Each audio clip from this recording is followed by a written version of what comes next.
Hey everyone, welcome back to another episode of Mitch's Minute, a show that will soon have its name changed to something else. Oh, you didn't tell me Yeah, about yeah, that. I didn't tell anyone about that because I literally thought of it Yeah. right now as I started it. Um, Oh, okay. I was like, I I was like, don't yeah, I think was gonna he's say ever I said haven't heard anything anything. about no, that either. no, I didn't say anything about it because it's literally something I thought of like just now. Just because that would give me an Oh, excuse to redo some of the resourcing here. Like I realized that every thumbnail is me in the velvet suit, so. Uh, oh yeah. We'll so have to redo more art. yeah. But hey, everyone, welcome back to another episode this week. Sorry we're a little late. Dinner ran a little late for me, and it's been a long weekend. If you live in stateside, it's been a long, long weekend, and I'm not gonna get into the Fuck yeah, it details, has. but I can't express enough how broken my heart can be for all this shit to happen so soon, and it's a real bummer, and I don't want to bring that into the cast, but I kind of Yeah. just wanted to say something about it real quick. Yeah. It's we can't keep doing this, guys. I can't keep putting on the show coming out like every week, like everything's okay when shit like this hits the fan, and it sucks, and the Yeah. response has been abysmal, and it's not. I don't like to get into that shit, and I just kind of want to take the podcast today, and I want to enjoy ourselves. Last week was a whole nother thing, and this week's a whole nother thing, and it's hard sometimes in this environment. I'm not sure if any of you guys heard about this, but I mean, fuck it, why not at this point? Um, the developer and designer, the fucking composer to Night in the Woods, a game I played a few years back, for a little bit. He committed suicide. Oh And no. it's a real bummer, and it's something where I took a portion of my morning and was trying to make sense of it, because as human beings, we have a desire to complete shit. Um, and I don't want to make this really down and out and all that shit. We have fun topics today, like Dora the Explorer and Invader Zim. It's like a Nicktoons fucking setup here, but I, No, I get it. there's so many problems. There's so many problems with with everything. If you guys want to look up what happened there's tons of articles on Polygon and Kotaku and PC Game, and it's a complex story in itself. And then there's obviously the shooting that happened in Texas, and Yeah. another fucking Yep. one. In Texas, yeah. And No, actually, that was the first I heard of that. oh, Nate had asked me earlier when we were doing the recording if everything was okay, and I woke up this morning, found out that that's what happened, and it's been. Yeah, no, I haven't had a chance to find that out. I literally went from recording to a 5-hour D&D session to like resting for a moment. Yeah, so I'm sorry, everyone, if this is kind of a bummer way to start off the cast today. It's just a lot of shit happens, and it's that thing where I feel like we either have to numb ourselves and just let ourselves grow cold, or feel too much. And unfortunately for me, I'm Mr. Feel Too Much. So watch that be taken out of context. And Well, I'm Mr. Feel Too I'm Much. Mr. Feel Too Much. No, That yeah, that's not always the best sentence to have Yeah. out there with your voice on it. Oh yeah, no, that's the when on the day that that the cancel culture destroys me. That'll be They the will clip. quote tweet you as Ah, Mr. Mr. Feel Feel Too Too Much. Much. Yeah, that's it. Yeah, it's gonna be Yeah. it. Woo! Count the calendar, guys. Yeah. Oh, um, just to preface, I sound like shit. I've been talking for like 12 hours straight. yeah, you did D&D and you did all that stuff. Yeah. Um, So sorry if I sound less than No, you do. Well, I wouldn't even say like great. No, you I would can say, you like, I came mean, on. you It actually doesn't sound matter. mostly just like you, but with maybe a You- slightly lower register. Yeah, if anything, you sound like Yeah. Marianne, just naturally. Yeah, no, I'm at that Marianne point. So let's kind of which, let's kind of liven things up. Let's not, you know. Someone once told me that, the world was gonna roll you. and I ain't the sharpest tool in the shed. I'll tell you that much. But someone once told me that the best way to kind of not allow yourself to not allow your heart to harden, and to be okay, is to take everything that you to count all the things you do have. It is way harder or way easier to count the things you don't have than it is to count the things you do have. And we're gonna start this off this week with something I can't talk about, and hopefully will liven us up again, and kind of go from there. And we're gonna talk about Fire Emblem, because fuck yeah, Fire Emblem. Fuck yeah. So Going Tell them your dirty deeds. Oh, okay, fuck off. Fucking okay. Tell them how you love your other children more. Oh my god. Oh my god. Hey, how come Nate didn't get this much shit when he fucking did a Because Nate's a degenerate. Okay. Harsh words. Okay, that just came right out. You might as well be like, oh, why didn't Nate get this much? Oh, Nate's a cunt. Like, fucking. How Okay, dare you? so, I did not say that word. So there is, how do I word this? So part of something I noticed a couple weeks ago when we were doing Kingdom Hearts is every week I would come back. I didn't touch the game for a week, and I'd come back expected to beat the boss of a relative proud mode difficulty with ease. But the truth of the matter is I always forget the controls because it's been a week. So, and you kind of get a little bit out of practice of it, yeah. Yeah, especially when you're switching between games like I do, going from Final Fantasy 14 to fucking Fire Emblem to Kingdom Hearts 3 to fucking Yu-Gi-Oh! Duel Links. Also Yu-Gi-Oh! Duel Links, they just released the Nordic monsters, and I'm so happy. I'm so fucking happy. The Nordic monsters are so cool. And I just got a copy of Loki, and I'm trying to get Odin and Thor. But anyways, Loki in most media is generally pretty cool. His effect is really neat because he, like, on the first spell activation, you get to just negate it, and it's so good. It's so fucking good. Anyways, so I have that set up, and I'm very much looking forward to it. But the way that Duel Links is set up, I think it's going to be really hard to get all three of them out, because essentially there's only 3 monster slots. But that's not the point. We're supposed to talk about Fire Emblem. So yes. Fire Emblem. You've been playing the Black Eagle route, haven't you? Yes, I have. Because all my friends either picked Claude or Dimitri, I was like, well, fuck it. I'll go and pick the Black Eagles and see how that goes. And I've been having a really good time. Has it made you consider the possibility of bringing Lindhart into the fold on the channel game? Actually, my heart's been turned completely around by Lindhart. I actually don't like Lindhart. Really? You don't like the sleepy boy? So I feel like if I was a younger man, I would, because I'd be like, wow, I super relate. Oh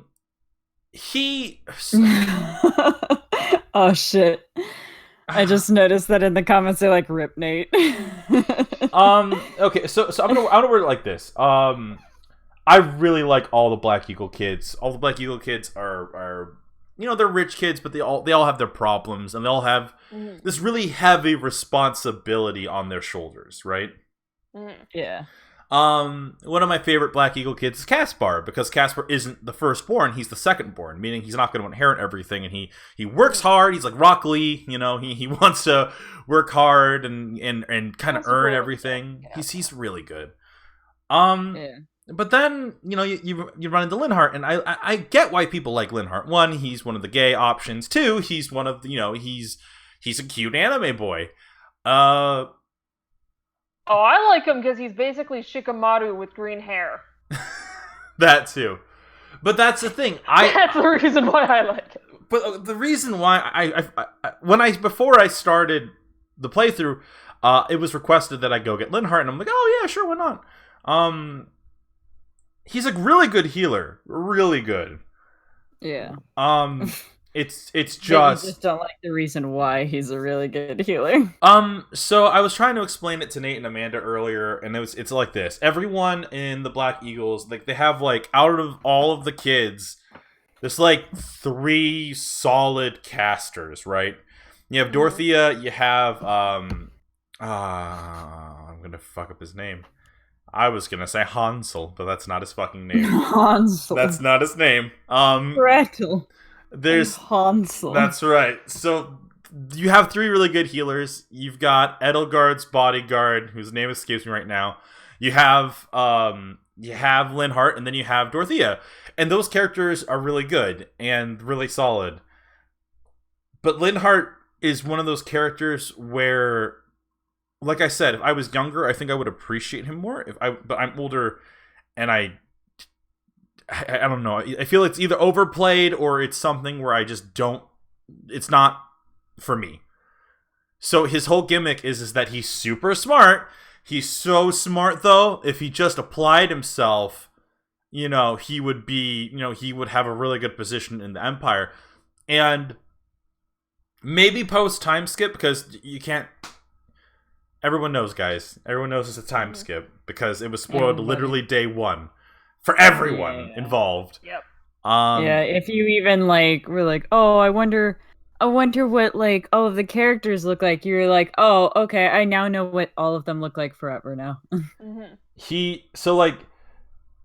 Oh, thank you so much, Hubert. It's Hubert. All right, so Hubert's awesome. Hubert. I actually really like his character because Thank God his name is Hubert. I love how ominous they make him in the most unnecessary scenes.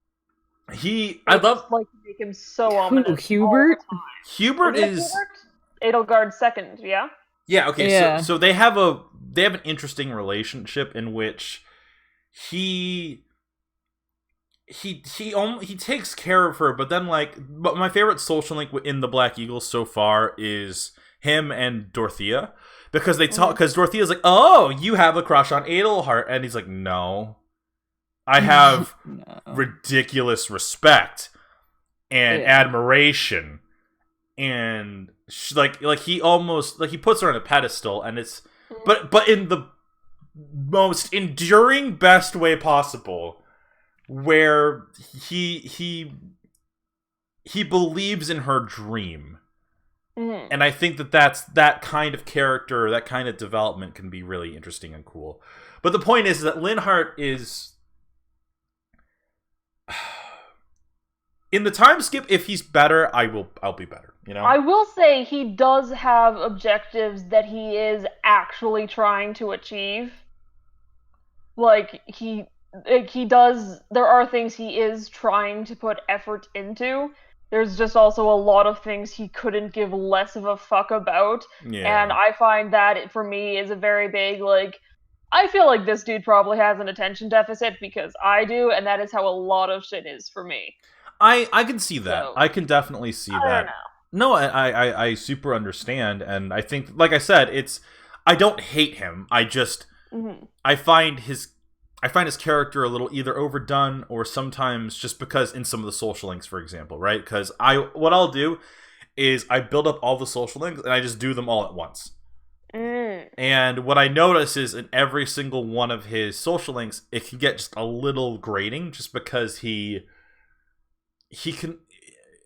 It's the fact that he annoys the rest of his classmates and he doesn't seem to care, and and I know he does. It's just he's so inconsiderate to the rest of his classmates, where every one of the other classmates in the Black Eagles feels like they sorry, it feels like they have these really interesting connections. There's obviously, in all the houses, there's a pair who, oh, my father killed your father, or my father doesn't get along with yours, or we have these positions and responsibilities and things that we have to hold up to, I think those are the most interesting ones to me. Is the world building that's involved with that, and like the paralog battles are also just really solid, where you get to do like intense social link battles. Yeah. But like like I said, like it's like picking my least favorite kid in a group of my all favorites. Like if you asked me to pick which JoJo I didn't like out of all of them. So far, your least favorite kid is Lionheart. Easy.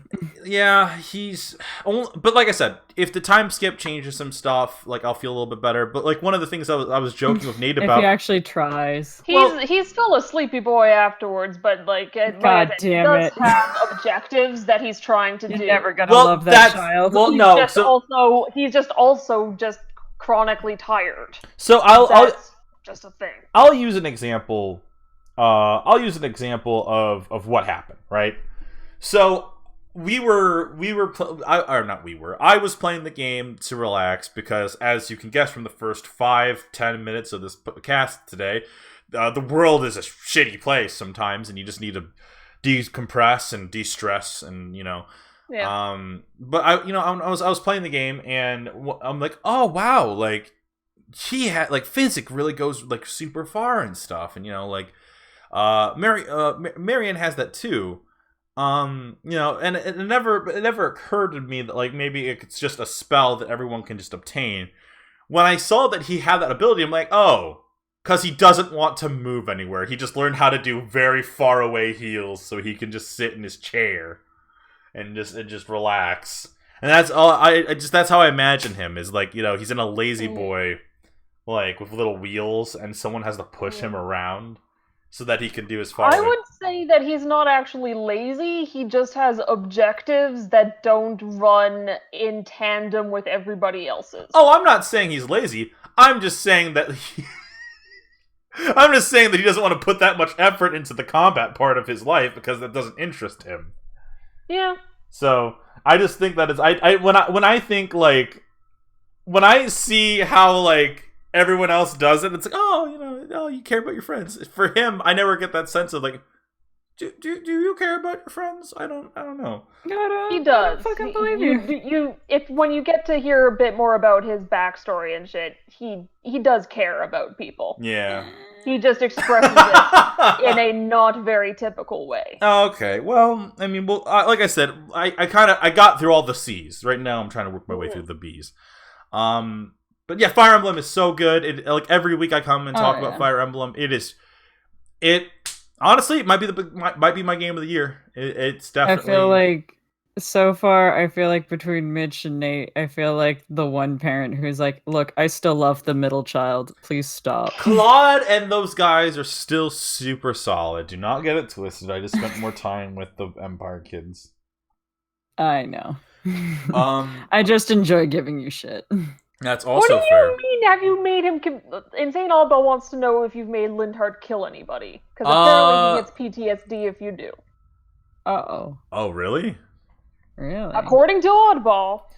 You should do that. I did. Have you made Linhart commit his first kill on the bandit map? He gets a PTSD. Actually, not on the bandit map. I don't think that's the case. I don't think I did it that way. He does have like good fire spells and stuff like that, but it would be interesting to see. You should totally. It's too late. I'm way beyond that now. Damn it. Let me put it this way. So one of the things that I made. Anyone here who doesn't know, who's watched the show for a little bit now, knows that we are big fans of original Gundam, and and Amuro Ray, Char Aznavour, Sayla, all that stuff. It's something that we all bonded over really intensely. And one of the things that I cannot help but notice is Edelgard. Edelgard, like where like he, a lot like Char. Yeah, a lot like Char. And so like what happened was everyone makes her a fortress knight because that's kind of what she leans into. And she's a really good fortress knight. I had her as a heavy knight for a little bit, but I didn't make her a fortress knight. Instead, just because I think she's so fucking powerful, I made her into a wyvern rider. So she comes in on a big dragon, like with an axe, and just fucking like swinging around and shit. I mean, honestly, I feel like that's pretty in character for Edelgard. And like it's that fun bit where it's like I did one of the fights and like it was a Pegasus night. And in my mind played up the battle more than it was. Like the wyvern pins the fucking Pegasus to the ground and shit like that. Like the sheer like size difference between the two mounts is just fun. And that's the thing. I liked previous Fire Emblem games. This is way above and beyond. I would argue that this is Fire Emblem Three Houses is going to do, if not already have done, what Persona 5 did to the Persona series. Persona 5 brought everything into the mainstream. Three Houses, to me, this is the game. Well, one, it's the first game on the Switch to, really pop. Or not, you know what I mean. It's the first Fire Emblem game on the Switch. And it really, really popped. So I see this game being like easily one of the best games of the year. And I also see this game being like, a game that we'll all come back to and remember fondly. Save for like the slight voice actor drama that happened at the very launch of the game. Oh, right, where they had to like have somebody else replace and do a day one patch to replace the old actor. I remember hearing about that. Yeah, it wasn't great. I wasn't following Fire Emblem close enough to know why the original actor had to get replaced, though. Yeah. So I'm guessing it's probably on par with the whole DMC5 where they replaced the singer for Dante's battle theme. That's a thing? Oh yeah, the original singer was, I can't remember if he turned out to be like just a regular rapist or a pedophile, but he was not great, so they replaced him, and day one patch had them switch out the singer for Dante's battle theme with somebody else. Oh wow. Okay. Anyways, next topic we're gonna talk about is Invader Zim, motherfucker. Yeah. So if you guys, oh my god, I've been rewatching some of Invader Zim on YouTube. If you guys get the opportunity, they have 3 big episodes available on YouTube for free. One of those is the first episode. Another one is probably one of my favorite episodes, which is it's a wonderful Dib's Wonderful Life of Doom. Yeah. One of my personal favorites from when I remember that one from when I was a kid. And they have the TAC episode, which if you guys have watched Invader Zim Enter the Florpus, they reference TAC, and I didn't. Yeah. So the fact TAC is great. The fact that TAC's ship kind of came back, and you get to see kind of how that happens is really interesting. So yeah, those 3 episodes. I love how they had a villain character basically just like, you hate this other villain more than you hate us, so help us screw this one over. That was fun. I love how more, like, for at least with TAC in those episodes, I love how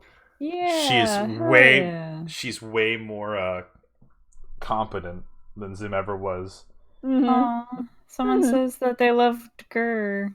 Hell yeah, dude! He's a baby, and that they watched the movie because you recommended it. Oh, cool! It's a really solid hour, and like I tend to watch it again, like not sometime like relatively soon, but I want to watch it again. Like give it some time, let it sit, and then watch it again. I love Professor Membrane so fucking much. He's a bit of a dick. That's how he literally always is. All of the parents are. All of the adults are. That's right. So Ren, you watched the movie, and so did Amanda. Let's hear your guys' opinions. I've already talked about this movie already, in its own episode. The siblings are delightful. I can't remember everybody's name because I'm new to Invader Zim, but the sister is Gaz. I like her. She's great. So is her brother. He's pretty fun. Gurr is surprisingly more competent than expected given his appearance. I didn't expect him to be a vaguely intelligent entity. Oh, dude. But you should see the fucking episodes. That's highly debatable in the episodes. I don't know if he's like, I'm not saying he's like a super genius. I'm just like, oh, this is like a character that actually talks and has motivations. I thought they were just if his motivations are hot dogs, tacos, and waffles, then yes. or to become a big pizza. Or to become a big pizza. Yeah, I just thought he was like Mini Moose, where he was like an animal mascot thing. But Mini Moose is the best. Mini Moose is very cute and also very absurd. I appreciate Mini Moose. Fucking, I love Professor Membrane. He's a dick, but I enjoy it, and I enjoy the fact his fucking de facto speech about sharks and how you can never trust them. I love how they kind of if you look at the old episodes, he has arms clearly, but like then that reveal in like the first little bit is the best. Oh yeah. God! So, well, maybe he used to have more human-looking prosthetics, and he replaced them with the robo arms because they were cooler and could do more science. Okay, so now the first time we talked about this, I kind of strayed from spoilers and stuff like that. But this time around, because it has been a few weeks, why don't we go into it? So, if you guys have not watched this movie, stop the video, just pause it, keep it up in your window. Like move the tab over, sign into Netflix, and you know, watch the movie, come back, and then push play. Or if you're watching live, maybe just mute us so when you see the icon switch over to another topic, you can know to unmute. Oh, that's also true. Yeah. So I got to admit, Vasquez, he didn't say that this was the finale. No. Despite that, like. Something that I really liked about the interviews, because everyone was just assumed that this was the finale. But something that I really enjoyed was the fact that in the interviews he's just like, "No, I just gave you guys more Zim. That's all I did." And he definitely didn't leave it closed-ended. There is room in the narrative to have more Zim again if he is ever permitted to / decides to. I think it would be an incredibly smart move on Netflix's part to commission another Invader Zim series? Yeah, I mean, this movie was popular enough to fucking warrant it. I mean, even people who've never seen Invader Zim thought this movie was great. I mean, like, I know tons of people who they weren't old enough for Zim to be a thing, and they watched it and they thought it was great. Yeah, I never saw the original series. I thought it was fun. I enjoyed the characters. I'd be happy to see them have shenanigans. Oh my god. Nari? I don't know how to pronounce your name. I'm so sorry. Says, can I have 6 more of those little moose bitches? They're so... Yes. The reveal honestly, that could be like an episode of where Mini Moose just keeps multiplying and they have to figure out why. I just need Hot Topic to get back up on that merch shit again. Oh my god. I mean, honestly... When are the Mini Moose plush is gonna be a thing? Hot Topic, I'm waiting. Hot Topic, just commission it. Hot Topic, just steal it off of Google Images like you usually do. Yeah, come on, Hot Topic. No, so... Oh, we lost a viewer. I mean, that was probably Hot Topic. It's tougher to steal like a plush Eat me, Hot pattern than Topic. it is to steal an image and just screen it onto a t-shirt. It's so easy. So, okay, but here's the thing. My favorite fucking reveal of, like, okay, Zim's plan in the movie is to take all the stupid little bracelets and use Mini Moose, the most powerful thing in the fucking universe. Because of course it is. Because of course it is. The reveal of Mini Moose flying through space had me fucking on the floor. Because I was like, what the fuck are you talking about? Now, for context, I didn't watch the Christmas special, so I didn't know that Mini Moose was an established character in the canon. So, like, it was just this weird thing where, like, Zim had it, and I had to think about it. I'm like, is this that a... So, really? Someone's doing fireworks, like, right now. Hang on. Why? Because they're dinguses. It's relatively... There's no events happening today. Well, I think... No. Well, to be fair, it's... Labor Day weekend. I wouldn't even say it's Labor Day weekend. It's where I live, you know? So anyways, so Zim... This movie was just really solid in terms of the fan service and callbacks and all that sort of thing. But, like, you know, what was your guys' like favorite moments in the movie? I Um, liked Gaz just taking charge of shit and getting stuff done because she's that's obviously just as wacky as her brother, but she's not quite as flighty as he is, so she can take a look at a situation and actually figure out what the heck to do instead of just fixating on the one thing.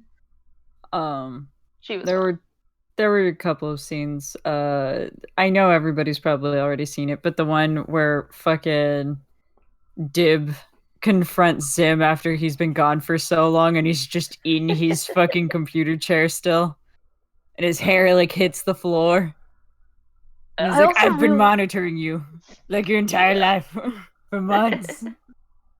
Where Uh, were you? Yeah. I'm- I like how his inner monologue at the front of it, he was basically just a JoJo oh god. character. I know, it's so beautiful. The animation is so gorgeous right at the beginning. And I also love when it's all of the membranes and fucking Zim and they're going through the different like portals and fucking the Mhm. animation keeps changing. It's so Oh fucking yeah, that gorgeous. was a really good use of the animation styles there. Yeah. I loved when during the chase scene when Zim and Dib act like accidentally step on a planet and they're running as fast as they can, and all the inhabitants of the tiny planet are like flying off the planet. There's a good use And of perspective in that shot, it yeah. is Oh it, yeah. it is horrifyingly funny. Oh yeah. We shouldn't find it so funny because all of these tiny inhabitants have now probably been flung off their planet and we'll never see it again, but the shot was funny. Yeah, and obviously, like we shouldn't linger a little bit too much on it just because we already covered the movie before. But like overall, I think this is just a really good Yeah. chance for the brand to expand, and if I feel like they're missing out on an opportunity. I think Zim coming back would be a really fun Mhm. thing. Um, Yes. Yeah, it was genuinely a fun movie, and I liked how like little details would come back later, or they put in little details that didn't always necessarily need to be there. They wouldn't have like detracted if they were gone, but they were like they gave it like that little zing, like the fact that Zim actually had his robot army wasn't all just like weird anonymous minions. They were all like they all had names and shit, like which presumes they were all people as well, possibly, which is interesting. But yeah, so it was fun. I Good creative team. Yeah, and I really hope Netflix come on guys, come on, just do it, just fucking get. Clearly there is like an audience for this kind of thing. Just fucking do it. Anyways, we're gonna move on to the next topic at hand. Over the weekend, my dad came all the way down to where the fuck I live in the Don't In get the sad place about you're it. not saying to be recorded on the internet. Fuck it. Anyways, he drove all the way down here. It's like a 3 hour drive, and he uh, he came all the way down because we wanted to see a Bruce Springsteen movie, or a movie about him, about his music at least, called "Blinded by the Light." The image I found is a little grainier than I thought. Now that I'm looking at it, but it's okay. This movie, I don't want to go into it too much. I think the less you know about it, the better. That's kind of how I default with a lot of movies these days. The trailer kind of gives it all. It's a Pakistani kid named Javid, and he is trying to balance his life at home, which he feels trapped in, and being a citizen of Britain. And it takes place during the 1980s, and one of the things that I didn't know anything about was what happens in Britain during the 1980s. It's not a topic I know that much about. Fair. But over the course of the movie, they give you enough details to understand that jobs were fucking scarce. Yeah. There's really high racial tensions between the people of Yeah. Pakistan and like I think it's like the NF or something like that, where it's you Yeah. had like Nazis and things like that. And personally, Well, it was still a time in which Britain was still trying to repair after World War II. it's a fuck situation, and Yeah, they one of just got rocked so fucking hard that they didn't know what to fucking do. and Yeah, and didn't really figure it out for a while. yeah, well, Yeah. so with the movie, the gimmick is that he's having some difficulties trying to find who he is. He wants to be a writer. Javid wants to be a writer, and he's trying his best, and it feels like his voice goes unheard. Until one day, he gets incredibly frustrated, wants to give up, and he listens to a Springsteen cassette that a friend of his gave him, and kind of goes from there. The movie is very cheesy. It's incredibly cheesy, but it does have its serious moments, and it came out in like I'd say a very interesting time. Obviously, people of Middle Eastern descent are still super discriminated against, but given the context and the similarities and the parallels, it all works very tastefully in comparison to sometimes when people try to do like allusions to what's happening now, or like trying to make references to things that are happening now, and it feels so heavy fucking handed. The movie is natural because of the time period that it takes place in. There are some awkward moments. I will say there are some moments where I'm sitting in the theater and I'm like, it's a little too much. The guy's a little obsessive, here and there. But by the end of the movie, it kind of addresses that, and it does. There's a lot of a good lesson. My sister turned to me during the movie and was like, I was tricked. They promised me the boss, and I'm learning family values. I'm learning how to love each other. Yeah, I think some of that comes from the fact that I'm on the IMDb page, and it looks like most of like the production and the writers were people from the same or similar cultural background as the characters, so they actually like know what that shit is like. Oh my god. So they know how to present it in a nuanced and interesting manner, rather than some jackass from the outside just coming in and going, "This is my assumptions of things." Oh, you're looking at you, Life is Strange. Anyways, fucking. How dare you? I was about to make that exact same joke. we got it. I was about to make that exact same joke. He's been doing this all week. You know each other too well now. Your brains are twisting together. There's a horrible joke between. There's the horrible joke between the three of us, which is the one brain cell.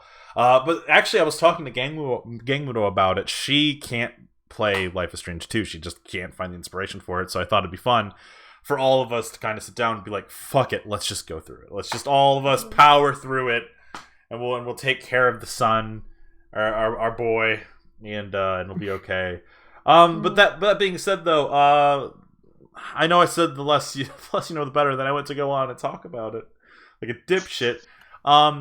I mean, you didn't spoil any like big stuff as far as I could tell from it. So there's so many. There's still stuff to see in the movie. Yeah, I would say this. The thing that I really liked about it was how the trailers make it seem like it's one message, but by the end of the movie there is a change. There is a genuine change that happens, and I think that's what makes it kind of work. It's definitely the feel good movie of the year for me. It's one of those ones where I'm like, hey, if you don't know too much about Bruce Springsteen, don't feel like it's it's your thing. Still go check it out. Honestly, this is probably one of the it's the feel good movie for me this year. This movie has the fun cheesy moments. It has the fun songs. It has little sequences and stuff like that. And I think that at the end of the day, this is the most movie feeling movie, and that's the weirdest thing to say. But like, this feels like a movie in which like I'd go to a theater, watch it, and be like, yeah, that was like when I was a kid. I'd be like, yeah, that's a movie. That's not like anything. That's not something I'm explicitly looking forward to. Like, let's say the Avengers or some shit like that. But it is something that I'm very glad I saw. Like it kind of. It not in the same, like, it doesn't give me the same vibes, but I'm trying to use something in comparison to explain my thought process, which is Secondhand Lion, a movie that I saw and I'm like, oh, that was a movie. That's a genuine movie, that like has like values and and it's just good. But yeah, and Saint Oddball says I've ruined his life. We'll deal with that down in the comments down below. If I ruined your life, make sure you leave a like, comment, and subscribe. I know, like, comment, and subscribe if you would like for us to ruin your life. Thank you. So, reminder, everyone, we are going a little longer today, just because doing the podcast is one of my like little highlights of the week, and it's the moment where we get to kind of just vent about anything. We're not playing a game; we're live. I do miss being live. I'm not gonna lie. It's a little spark of joy to cap the week off. Yeah, I do miss being live too. I like seeing the chat, and I like seeing these people. Yeah, we're trying to find a way to come back. It's a lot harder than we thought, especially, but like, people are changing jobs now, and I unfortunately my parking in my car, my brake line broke, so I almost that was a fun Friday for me. So I'm gonna have to figure out how the fuck I'm gonna do that. Yeah, that's not a thing you can leave unfixed. Yep. So I'm gonna walk to work the next few days. But anyways, let's move on to the next up and coming topic. You saw Dora the Explorer, you fuck.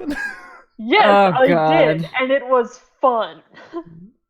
I actually had a friend who was ridiculous, but it was fun. No, definitely. I heard one friend say that he was pretty happy with it, if only because the entire cast was Mexican. Oh, like kind of like the Black Panther effect, where you have a nice representation. There was a token white kid, or at least just like Black Panther. Yes. Yeah, just all of them. Yeah, so it was genuinely fun. So I'm pretty happy with that as well. Like, I wish it was more. What's the word? Graceful than Dora the Explorer, but I mean, whatever, that works too. Oh, they got Black Panther, you guys get Dora the Explorer. It all works out fine, right? Yeah, right? Same level of heroism. Right, exactly. I mean, she does, save her family and her friends from the mercenaries and treasure hunters that were going to kill them after they found the Golden City. Yeah, one of them saves their kingdom of Wakanda, and then the other one teaches me how to count. To be fair... To be fair, that sort of stuff is that's not a big thing in the movie. There's some jokes of that at the start. You mean she doesn't look dead into the fucking camera and just go, "Which way did they go?" No, actually, she doesn't do that. I mean, there's a tag on it at the start. Okay, let's go right. Yeah, there's they actually write a fairly amusing comedy about four you know how when you're in high school and you're not completely inept at things, but you're also not the popular cool kid kind of thing. You're just you got your own stuff. You exist. But I don't know how that feels. I was always popular from day one. Oh, I believe that. Yeah, they're just they're these four fairly well-written teenagers. They felt like they could actually be teenagers and not just an adult's weird approximation of what the youth are like these days. Dora was a delight. She was the exact level of weird but fun you'd expect from a child who was raised by two eccentric anthropologists in the middle of a jungle and then was suddenly plopped into the middle of a city. Is that what they were? Yes. Oh, no, okay. they were anthropologists and adventurers who were searching for lost sites and stuff. Oh, okay. So she's kind of like Mean Girls, except not mean. That's her backstory. I never saw Mean Girls, but okay. Well, I just deadass, that's the exact same backstory as the main character from Mean Girls. Okay. Except minus South America plus Africa. Yeah. Okay then. But they were fun characters. There was the thing that I rolled my eyes at during the movie was the romance subplot between her cousin and one of the other characters. Oh, okay, Like not it her. was Good. no, no, not her. That would have been weird, and I Yeah. that no, it's him and one of the other characters, but it was very minor and it didn't really get in the way of anything, so it was all right. And like they did a good job of foreshadowing things, but they also didn't do the stupid thing where they try to trick you with the foreshadowing. They put in a bit of foreshadowing, and if you get it, you get it, and you get to be right. They don't go, aha, don't you feel like an idiot for thinking there'd be narrative continuity? Which mm, that's a thing in some media these days. But yeah, no, it was fun, and I liked the way they used the animated critters, both Monkey Friend and Fox Swiper. They balanced sort of like the sincerity of having them there and doing things, but also they were self-aware in how they treated their presence. They were aware of like they're sort of like they balanced both like the acknowledgement of how ridiculous the entire premise is, because I'll be honest with you, you got to go into this movie just going, I accept this premise and I'm just going to run with it. It's like in improv comedy where you have to like go yes and Oh, you kind of have to I do wish that. everyone knew about that.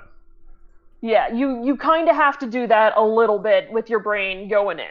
I'm looking at you, Nate. But so long as you can do that, it's genuinely fun. It's a genuinely fun little movie to watch. It's obviously like most movies of its genre. It's not gonna like win the Academy Awards and all the Oscars and stuff, but it was a fun movie. If you get like a bag of popcorn and you sit down with some friends, you'll probably have some laughs. It's fun. There's also a really fun bit where they transition back to the original animated style for a little bit, and it makes sense in context, but I will not explain why. Okay. Uh Oh yeah, they managed to balance the CG on the critters fairly well. They do not look terrifying like oh, live action excellent. Sonic. Like They I like Yeah. you can tell they're CG, but it's an appropriate style for CG. Okay, good. Yeah, I can kind of see that from the image that Mitch Yeah. put up that Yeah, they're not going to be it's nightmare. just an oddly colored monkey. Yeah. Yeah, they're not going to be anybody's Human nightmare eyes. fuel. Boots was fun. Oh, also Dora gets to beat up a guy with a yo-yo. Oh, okay. Neato. I'm It was down for fun. that. Yeah, It was Yeah, it was just I'm sort of down like for that. four vaguely socially, like kind of socially awkward, but still kind of like charismatic in their own way and fun teenagers. Like they gave all four kids distinct personalities that were believable and fun, and also for like the token adult of the group, he also had like they wrote him fairly well throughout. I enjoyed him. I enjoyed all the characters. There wasn't any character where I was like, I wish they weren't here, because sometimes you get that with group ensembles. But in this one, it was fun. All the characters fit in well, and they bounced like their dialogue bounced well off of each other. All the actors they picked were able to get good friendly chemistry with all the other actors. It's Oh, good, that's dude. good. Yeah. I just like I said, I wish it was like slightly more serious so that like something like this would get more attention because I feel like the only people who would go to watch this are like literal children and slash or people who are going just to riff on it. Yeah, like the I mean, emoji I was movie. neither of those things. I genuinely wanted to see it because I'd heard it was ridiculous but fun, and so I made my mother drive me all the way out to the town with the closest cinema. Yeah, but like I said, a majority It's of people. Yeah, yeah, and I do get that would be most people, but I kind of hope some other people take a chance on the movie. Like, it's not going to change your life or anything, but it's a fun little romp to see. Yeah. And if nothing else, just like check it out for the fact that it is apparently a full like Mexican or Southern American cast of people, Hmm. which, should be something to take note of. I would like to see more of it. I would too. I would too. It would be great. Well, and for anything else that you would want to hear about that one, we did an entire episode last week about how diversity will sell your movie wonderfully. And I'm looking at you, Warner Brothers. You fuck it. Yeah, where the fuck is Herrera? Oh, you motherfuckers! Every time with this, you wonder why Marvel's better than you. Oh wait, has Warner Brothers done something new stupid recently? I haven't been following them. No, but we're going to talk about something that is stupid here in a second. Yup, that we are. Alright, everyone. Here's so believe it or not, the first 50 minutes of this podcast was not the main entree. I shit you not. It was not the entree of today's episode. Today's episode is brought to you by the wonderful folks at Disney. All right, God damn it! we got to talk about this. So, I'm not sure about you guys, but when Disney said that they were buying things like Hulu and other shit like that, we're like, oh, you're gonna just revamp Hulu and make it really good. Nope, they decided to make their own thing, and this isn't news, obviously. This isn't news because everyone knew about Disney Plus. Stupid. Well, we're going to talk about that. So, the reason we're talking about this isn't because it's something that was like, oh, if you guys haven't heard about Disney Plus. No, everyone's heard about Disney Plus. We all know about it because, hey, guess what? Yeah. If you want to watch any Marvel movie, it's going to be on Disney Plus. If you want to continue with the MCU, apparently, there's going to be television shows that you can watch on Disney Plus. If you want to do this, or this, it's on Disney Plus. Or you could just pirate it. I mean, for legal purposes, I am totally not endorsing this, but you could just pirate it. Allegedly, yes. So, here's the deal. I hate what Disney Plus has done. Because Disney Plus has created an entire culture in which Netflix has gone relatively unopposed, for like a good portion now. For like, about 10 years now? Just about? And now there's a bunch of companies who've been looking at it and going, let's do that. Because there's not, it's not like there's a reason why everyone jumped on Netflix thing that we might disrupt and completely negate the importance of by doing this and having 20 different streaming companies. Okay, so let's kind of boil this down as to why this is a bad thing. Because they already own Hulu and they just want more money. Okay, that's literally that's part of it, but let's boil it down to why this is a bad thing. Because they're good. Yes, okay, but let's... Okay, the basis of it is, the reason why Netflix worked is because people were tired of paying channel packs, like having 20 different ones just to get a couple of shows that they liked. And so when everything was on Netflix, people would go, oh, I only have to pay blah for a one package, has all the things deal, and I get to have my stuff. And pirating rates for a lot of media went way the fuck down because people could actually afford to watch the media they liked. And not only have it, but have it in a high quality that would support the creators. Mm-hmm. And for that, you can thank Netflix, and you can thank things like Crunchyroll, who anime piracy used to be a really big fucking thing back in the day. It was really, really bad. And I don't think I ever knew of a legal way to stream anime before Crunchyroll got its shit together and did stuff. Well, there wasn't. You had to buy fucking $50 DVD sets. So yeah, and 12-year-old me didn't exactly have that cash. Well, I guess you'll never find out what happened on D. Grayman. But anyways, so for a long time, Netflix kind of has this good show going, and then eventually they started making their own content. And so they started making things, the first one that comes to mind, obviously, is the big hit of the summer, Stranger Things. That show fucking not only did it do gangbusters, it sold merchandise, it did a bunch of shit, and then Netflix was like, oh shit, we should do more shit like this. We'll just greenlight everything. Fuck it. Comedians in cars get coffee? Fuck yeah. Invader Sim? Fuck yeah. Fucking anime? Let's start getting anime. And they start getting anime. And so Netflix has all this money. Yeah. Now, and everybody else looks at it and goes, well, what if that was our money? Yeah, Mickey Mouse Thanos says, I need another Infinity Gem to put on my fucking shit.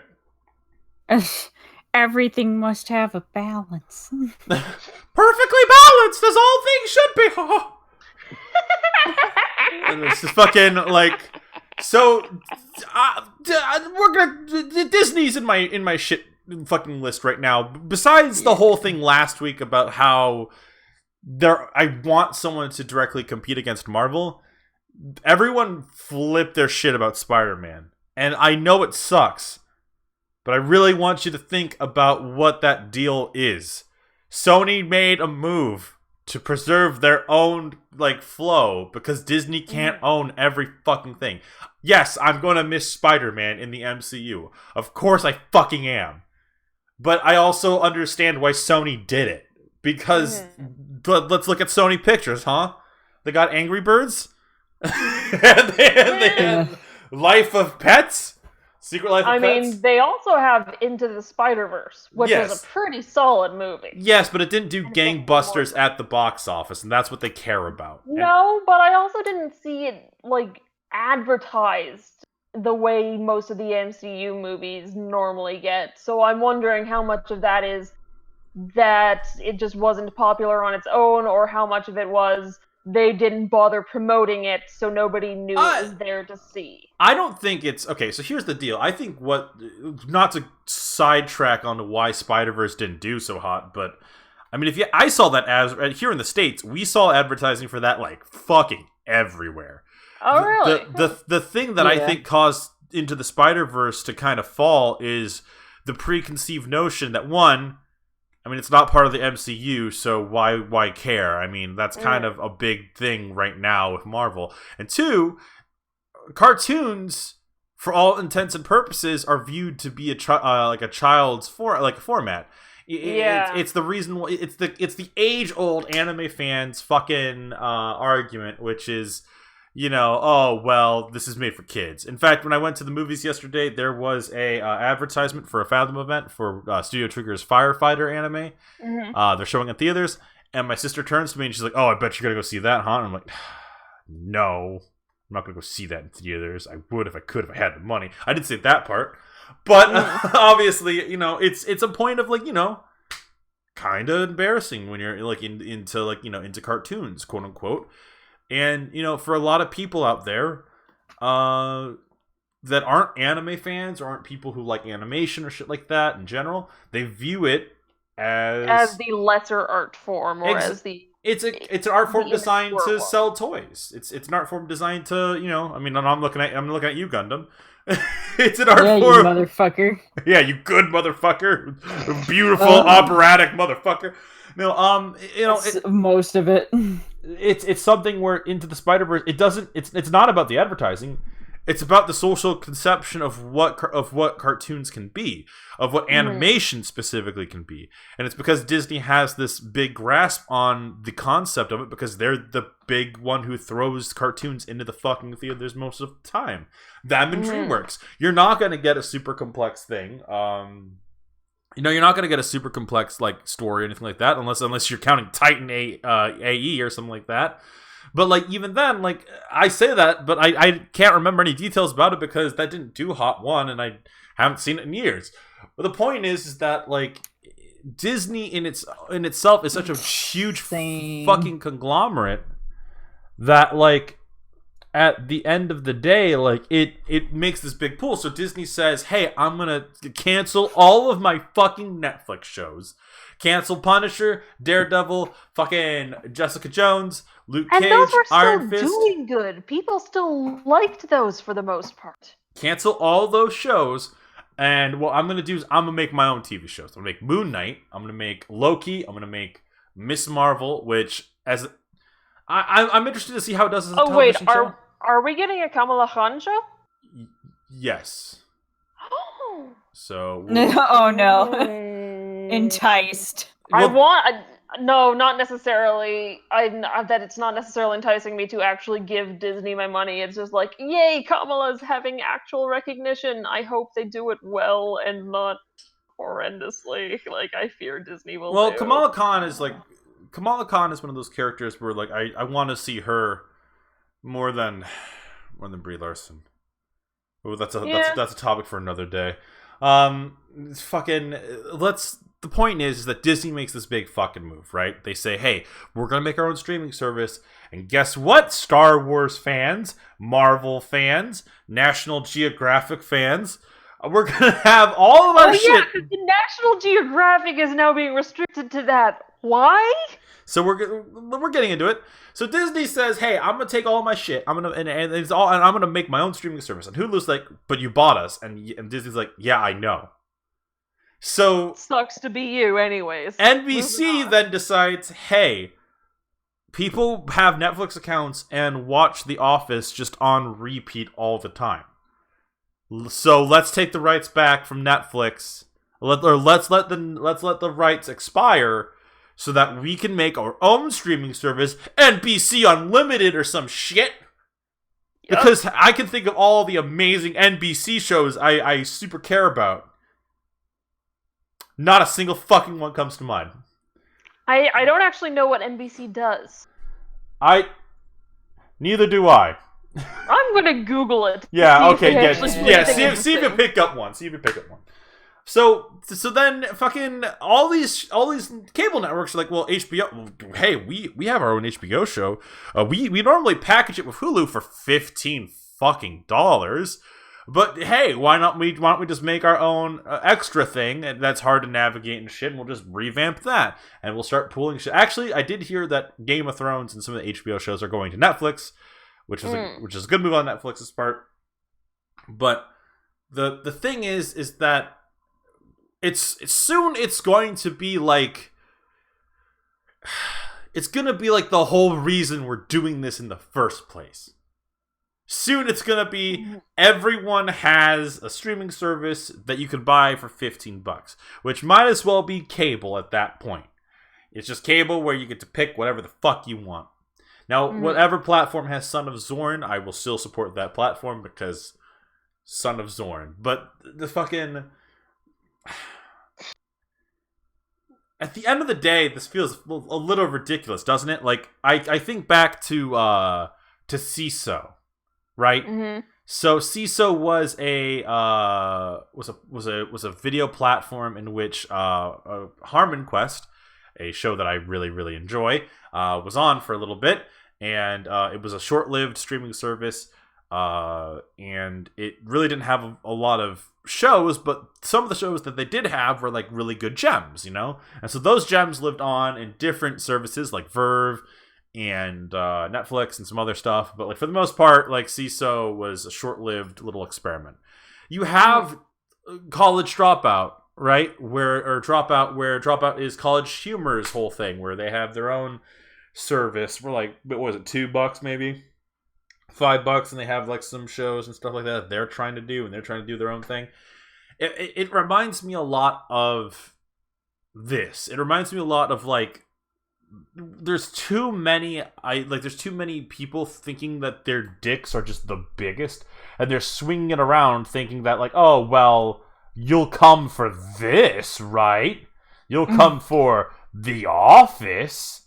And yeah, but what they didn't expect was everybody started pirating again. They're like, why are they doing that? Because that's the entire reason why Netflix worked, is because it was all in one place. Yeah, but they when think it's they're not hot in one shit. place anymore. Yeah, Tough but they shit. think they're hot shit. Everyone thinks they're hot shit, but then like, but that's the thing. So like, it was always if you wanted to watch like a full season of a television show, right? Let's take The Good Place, right? The Good Place, which is actually made by NBC.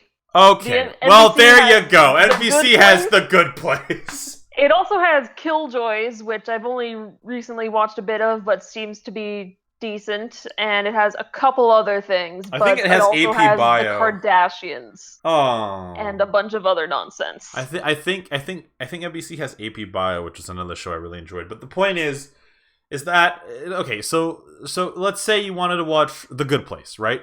Super solid show. Real funny, real enjoyable. They have the first 3 seasons now available on Netflix. And let's say you're like, oh wow, but I'm caught up now. What do I do? Ding dong. Who's that at the door? Oh, it's fucking Hulu. Hulu says, hey, you want to watch the latest season and nothing else because you know, maybe sometimes, yeah, sometimes they don't have like the other stuff, but they have the latest episodes.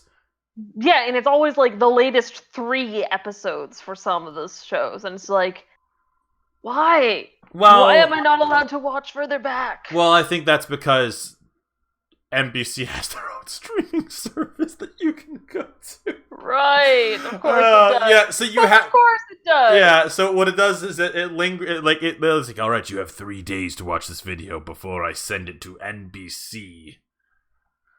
I'm like, oh fuck. So the point is that the setup used to be, if you want to watch something like in big season chunks, you go to Netflix. If you want to watch something like fucking right now that's current, you go to Hulu. And Hulu had like episodes of The Simpsons, like the current season of The Simpsons. They had Son of Zorn. They have fucking Gallivant was where I watched it. Was where I watched fucking. No, I'm sorry. On Hulu was where I watched Gallivant first. Mm. By the way, if you guys haven't watched Gallivant, I could talk fucking forever about that show. That show. Oh, I know. You've only watched it 6 times. Yeah, well, I'm on number 6 right now. Fucking. Oh, I'm sorry. 5.5. It's really, really good. Okay, it is a musical. It's music by Alan Menken. It's super fun. In fact, you know what? I'm gonna make that a topic next week. I'm gonna talk about Gallivant next week, guys. So fuck it. Yeah, fuck it. Why not? It was killed a little early, in my opinion, but at the same time, it's very self-aware that the second season was a goddamn miracle, and the writers wrote accordingly. Oh yeah, there's okay. So the second season opens up with a song called "It's a New Season." And they addressed the fact that season for, like, I think it was, like, February, January, something like that. Mm-hmm. Like, during that time, you have the Golden Globes, The Bachelorette, Apprentice. Like, you have all these other shows that Gallivant was competing with, and Gallivant was a mini-series. Mm-hmm. Not only was it a mini-series, it's a medieval fantasy mini-series musical. With music done, but I can see how that would be perceived as a bit of a niche audience. It super is, but like Alan Menken, the guy who did a lot of music for Disney during the Disney Renaissance, was signed on to work on it, and he loved it, he adored it, and you had a lot of actors and stuff who were kind of a bunch of no-names, and it worked. It super works, but we'll talk more about it next week, and kind of go from there. But the point is that the Disney streaming service platform and what it kind of... I would almost argue that I'm mad at Disney because Disney kind of is the reason why this is happening. Because they were like, well, we have the balls, we can do this, why not? It's the fact that every other dummy shit-tier piece of crap fucking like company's like, well, we do too! And honestly, not all of them actually have the content to support that, because like it's not like Netflix shouldn't have any competitors in this field. Yeah. It's that the entire reason why it was a success in the first place was because it had a limited amount of competitors. If we just had like 2 or 3 competing against each other, it would help keep the prices down, but you would still be affordable to people, and it wouldn't see the big rise in piracy again. Well, honestly, Netflix versus Hulu was fine. Yeah. If it was just staying at that pace, Disney would still be getting its money. People wouldn't be pirating hardcore. Yeah. It would be getting its money from both Netflix and Hulu. Yeah, fucking would. But now it's going to lose a bunch of its subscribers to the pirate nets because they're like, fuck you, Disney, I don't want a subscription for just your shit that you specifically took off the streaming services I was already paying for. More importantly, it's this thing where I gotta hand it to Netflix. At least they're handling the situation really well, in which they're like, well, fuck it, we're just gonna. What was it? They fucking bought Lucifer, made a new season of that. They fucking are releasing a bunch of shit. Invader Zim, Rocko's Modern Life came out recently. Those things are really solid. Like everything that I see, like Netflix is constantly releasing something new. I'm not expecting Netflix itself to die anytime soon. Honestly, I'm expecting NBC to die. Yeah, what I'm expecting is that the newer attempts at streaming services will see the giant sort of like uptick. That's the word, uptick in piracy happening, and their loss of revenue from it, and they'll go, "Oh shit, we fucked up." I hope, and go, "Okay, maybe we can merge our stuff back into the other streaming services." I hope that happens, because that would be the sensible thing to do where everybody wins. Honestly, if Disney was smart, they'd just move all their shit to fucking Hulu and just be like, all right, it's here now. There you go. And just empower Hulu as a powerhouse in itself. Yeah. It's not like like if they wanted to take their shit off of Netflix and put it on Hulu, sure. But why are you taking your shit off of both platforms to bring it onto an entirely different platform that everybody is already angry at and it hasn't started yet? I almost wonder if the reason they bought Hulu was just to understand, like, how a streaming service works, like to just sort of like get see what the management is like and then do their own thing. It's probably not the case, because that sounds like such a petty, shitty reason to do something. But honestly, then it sounds exactly on par. I'm not saying you're definitely right. I'm saying I would be unsurprised if that was true. Where Disney would, the theory would be that Disney bought Hulu specifically because they're like, all right, you are Netflix's most direct competitor. How do you run this? And what they're gonna do is they're gonna put all that shit on the Disney Plus, and then they're gonna cancel Hulu. Or they'll just, like, deprioritize Hulu. Yeah, which is unfortunate, because I watched some of my favorite fucking things on Hulu. I watched, like, I've seen some good stuff on there, too. 5 seasons of Vikings is on there. Also, which is another thing, because we have to address the other elephant in the room. Last week, we talked about Amazon Prime's The Boys. One of the best shows I've seen this year. A lot of in this episode, a lot of me saying the phrase, the best blank I've seen this year. Hey, nothing wrong with enjoying the shit you've been seeing. Yeah, The Boys was such a, like, I love Carl Urban, but that's not the point. The point is that you have Amazon, who's also trying to kind of dip their toes in this, but they don't understand what makes it work. And I think that that's kind of what's the most interesting part about all this, is you have Netflix, who is this monolith of streaming, because they've essentially used the last 10 years to really get a really good grasp of what works for them. You see, okay, so, like, you had, like, a lot of people who bought Netflix for The Office, or Stranger Things, or whatever. They essentially came for a reason, and they stay because of... It's still got a lot of interesting stuff on it. Voltron, a show that was produced by Netflix. Okay, I know that later seasons it didn't do so hot, but a show that the initial seasons were fun. Like, they started off fairly strong. I remember they crashed and burned a little at the end is... Yeah, well, we'll find out tomorrow with Rebecca Sugar's finale to Steven Universe, so we'll find out. Yeah, and, like, I'm really hoping that they get to make another season of the Castlevania anime.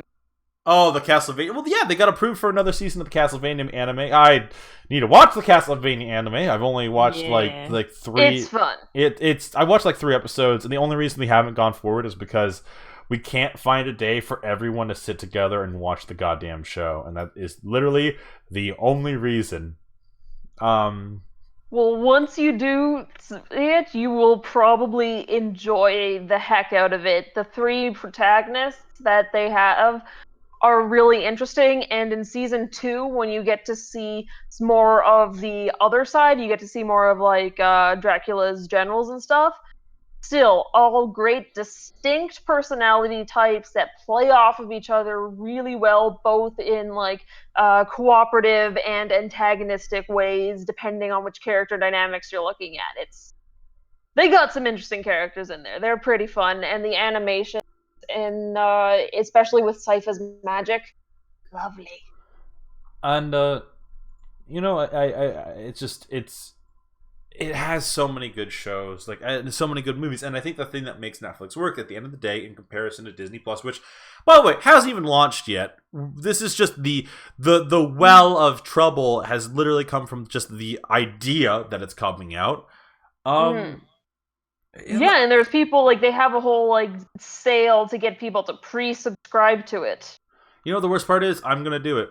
I know myself. Mitch, no. I know myself. I know I want to watch Loki. I care. Oh, man. Well, then do it while they're still on sale, because it actually is darn cheap if you get it. I If you like know Tom you're gonna do it, Hiddleston. get it now while it's still super cheap. The worst part about all of this is that I want to watch The Mandalorian. I want to watch fucking all these shows because it honestly sounds really solid. It sounds like a really good plan. Yeah, they sound really cool, and I'm just waiting because then I can bug her for her account and I'll watch it with that. It's the fact that I have to it's the fact that I feel like it was a better option, and if Disney just didn't do this, we wouldn't have this NBC shit, we wouldn't have the CBS All Access crap, fucking, we wouldn't have whatever we wouldn't have any of this garbage that's coming out of the fucking mill, and we wouldn't it's just they're all gonna tank, and they're all gonna blame one thing or another, but at the end of the day, it's just a bad decision. It's their own fault. It's the fact that people are just, again, gonna get sick of paying for all these different subscriptions to watch a handful of shows. And we've already seen piracy rates going up, that they're just going to keep going up, and eventually I don't know. Fucking learn. They gotta fucking learn. I mean, you'd think, but honestly, at this point, I'm not certain they're capable of it. I know that they possibly aren't, but money speaks louder than anything else to them, and when that starts to go, they might actually fucking listen for once. Well, all I hope is that.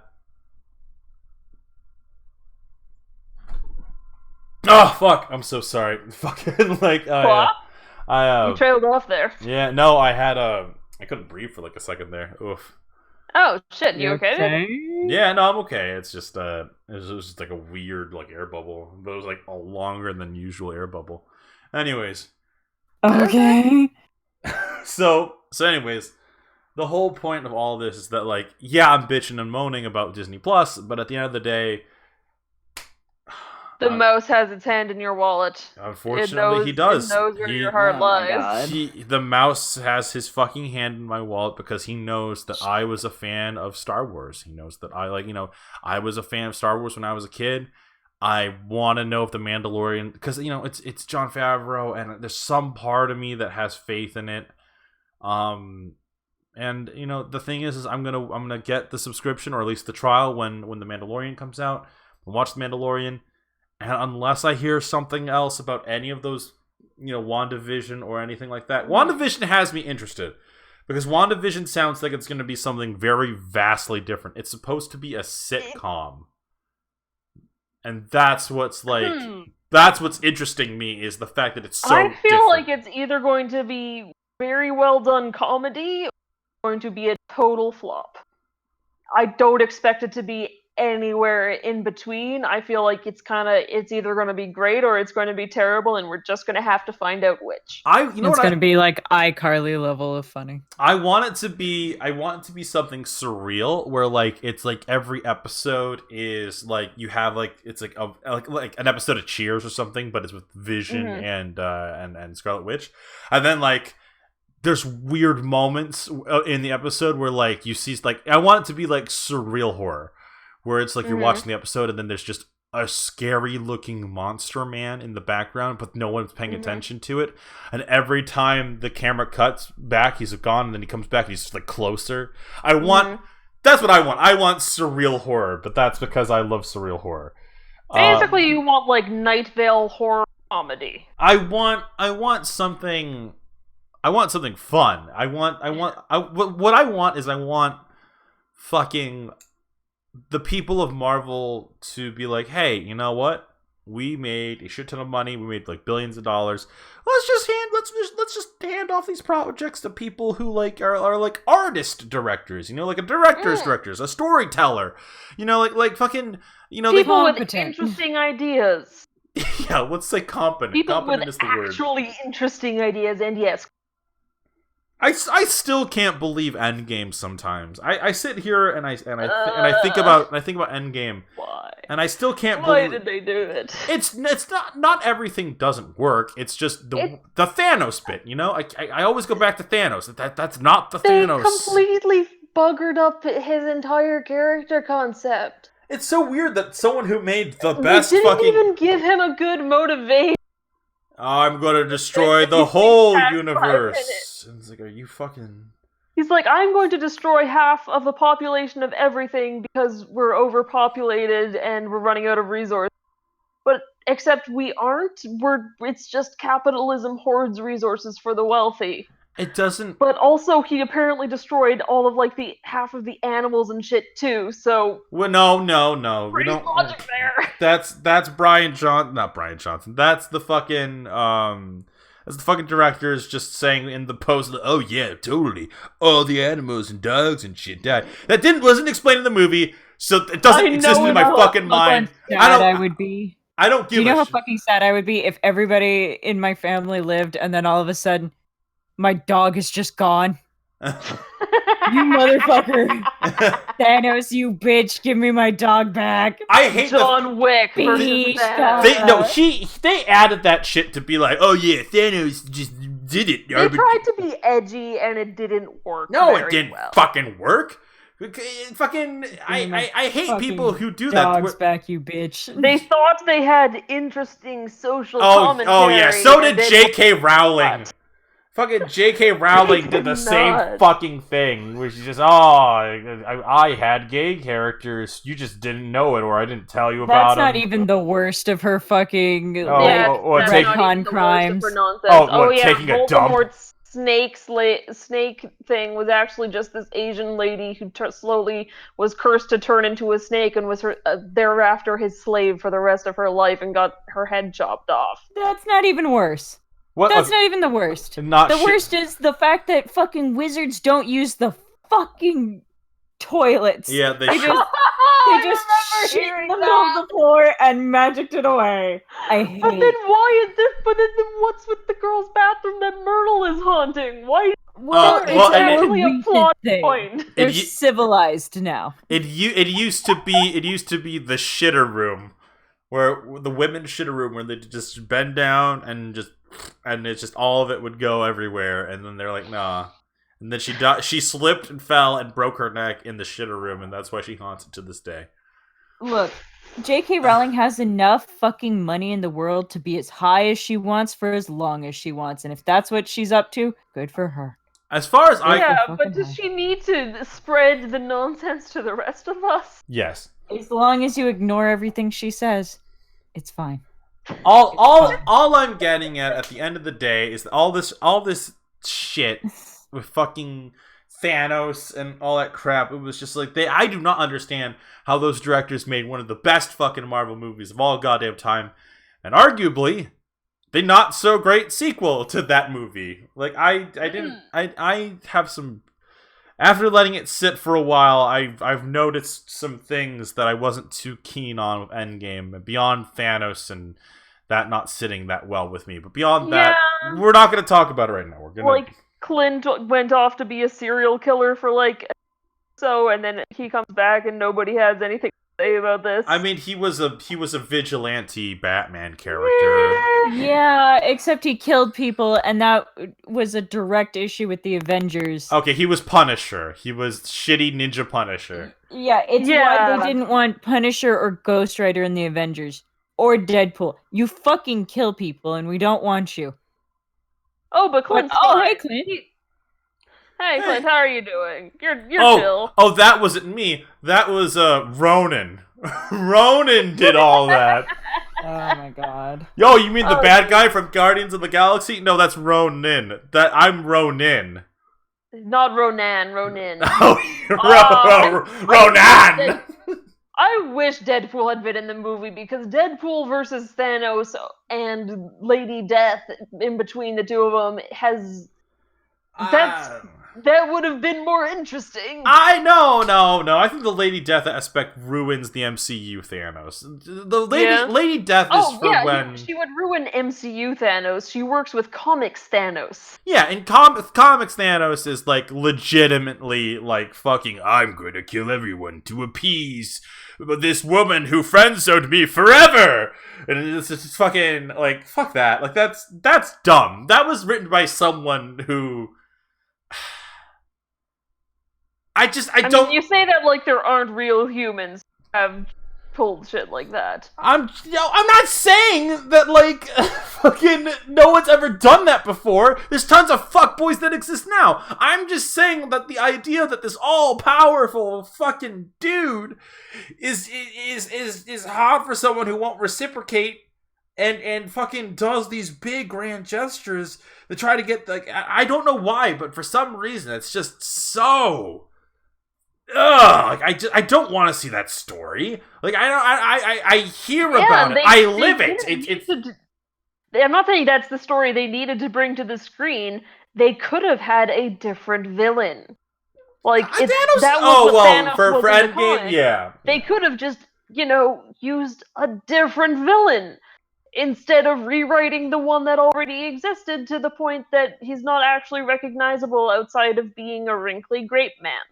Well, Purple Warlord. You know what you could have done? All right, fuck it. You know what? Fuck it. Well, let me at least change the fucking image. So clearly, we're not talking about Disney Plus anymore. Okay. No, I guess we're not. Fucking. This is what you could have done. Welcome to fucking part 2 of this. This is what you could have done. Hey, Marvel, take notes. This is what you could have done. All right. You could have done everything. Everything's the same. Just make everything the same. They still have to go back in time. Still have to go get all the fucking crystals or whatever, the gems or stones or whatever. Mm-hmm. Have them go back, get the stones and all that shit. Have everything play out exactly the way it does. Except, you know what you do this time? You don't kill Thanos in like the first 15 minutes of the movie. You don't do that. You just don't do that. Mm-hmm. You know what you do instead? Thanos is on his fucking farm planet. All his henchmen are dead. But he still keeps a little transponder snail from One Piece around to fucking hear whether or not, like, hey, someone's trying to undo all that work you did, Thanos. And when Thanos hears that, he's like, fuck it, I still got my big ship, right? Who's left? Like half of my crew? I don't give a fuck. Come on, let's go. And all I gotta do is just have that. Is just have that Thanos, have him in, like, make his armor, like, like, obviously he's like, it's been 5 years. He's like not fully recovered from everything that happened, but he's he's there, right? And then have him fight. Have him come back like, oh, they snapped their fingers and everyone's come back to life. Oh, fuck! Like, like have that fucking moment. That's all you got to do. I don't know why you thought it was a good idea to kill Thanos. I don't know, because in the theater I saw it in, people fucking, like, Thanos gets his head fucking chopped off, and someone was just like, yeah! Fuck you, Thanos! I'm like, fuck off! Fuck you! Are you, like, I get it, he's the fucking villain. How? But also, if you kill your villain in the first 15 minutes of the movie, you've killed your only antagonist in the minutes of the movie.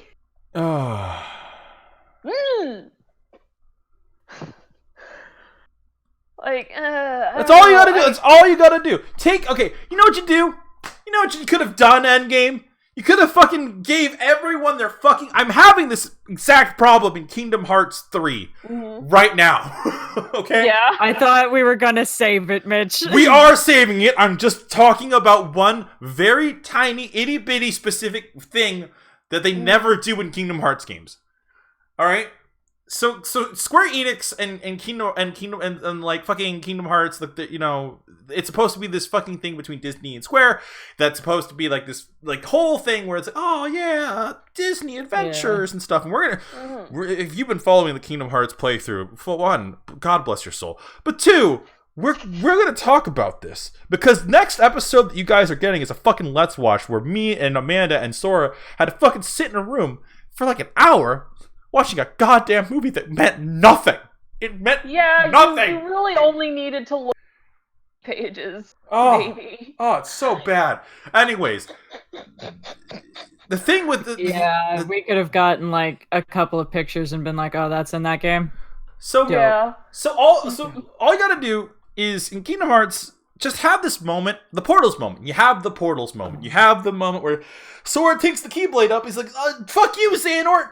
I have my friends! And he lifts the Keyblade up, shoots the beam into the air, the big keyhole shows up, and down descends Aladdin, and fucking all his Kingdom Hearts friends, Simba and the Summons, Ariel, Stitch, all these guys. And you have, it's dumb and it's silly and it contrasts, but that's the point. Sora is silly and dumb and contrasts with everyone else in the game. By his very existence, yeah. Have it so that all the people, like Jack Sparrow, Big Hero 6, even if you're just doing Kingdom Hearts 3, just do it that way. And have all those characters come in and they help him out. And they don't necessarily beat the org members, but like, it's Riku and Elsa and shit like that. And you have this actual fucking feeling of like, oh, the brands came together. It's like a crossover episode or a fucking crossover thing in a mobile game or Final Fantasy 14 where you have something that fucking means something, where you feel like it's actually there and not goddamn divorced.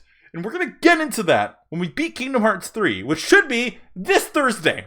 This Thursday. So we'll talk about it in the next Mitch's Minute for a bit, maybe. Well, that's a whole other thing, because that's gonna be me, Sora, and Amanda screaming about for like hour about Kingdom Hearts 3, because that's a whole thing of worms we have to unpack. We have been slow burning that game for 8 fucking months now. But let's go back to Marvel, because holy fucking shit. All right. So, how did you fuck up Thanos, Marvel? How did you fuck him up? You built one of the greatest villains of all movie history, a guy we've been built up for 10 fucking years, and you sit there and you're like, all right, so we did a really good job at establishing him. Let's kill him in the first 15 minutes of the movie. Let's do that. Let's take an axe and just fucking, like, Thor comes in, swings the axe. Captain Marvel, they didn't have Captain Marvel before, for some whoop-de-doo fucking reason. And fucking Captain Marvel flies in, fucking pins him down or some shit, and Thor's like, fuck you, I'm full of rage, and slashes his head. That should have been, like, the movie climax. No, well, not the execution. I still very much enjoy the Tony gets the stone, snaps his fingers, because that's very cocky and arrogant, and that would be the exact fuck you he'd want to give to Thanos. But I just don't understand, because I sat there in that theater and I was like, this doesn't feel right. This doesn't give me the same fulfillment, because this isn't the Thanos I care about. This is Guardians of the Galaxy Thanos, a dude who sat in his chair while Ronan did fucking nothing. He did fucking nothing. He sat in his chair, waited for people to do shit. That's kind of been the problem from the start, because he was always just sitting on the chair and grinning ominously. And they even started off saying he courted death, like maybe they were going to do the comics motivations and stuff. But then they backtracked and went, no, we're going to pretend we have insight on social commentary stuff, except not really. And it's just, I feel like they spent way too long trying to figure out what the fuck to do with their villain, that by the time they actually had to write him, they still didn't really know what they were doing. I would totally agree with you. I would 100% agree with you if Infinity War wasn't so goddamn good. If Thanos wasn't so goddamn cool to do a fucking a hero's arc for a villain character. That is the coolest shit. I didn't really like him all that much in that movie. I thought he was awesome. I thought that... Yeah, I'm not saying you can't. I'm just like... Oh, no, I'm not... I think that at the end of the day... Well, okay, that's the thing. There's people like me, and then there's people like you. There are...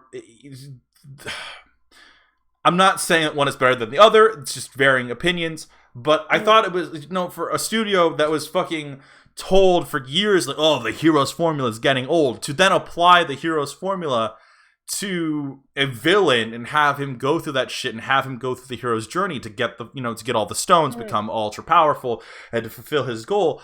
A lot of people didn't like the movie. I will never forget for the rest of my goddamn life the minute that I was talking to people about this movie, and they're like, yeah, I didn't like it. When I left the theater, the kids were crying and stuff. Like, that's the fucking point!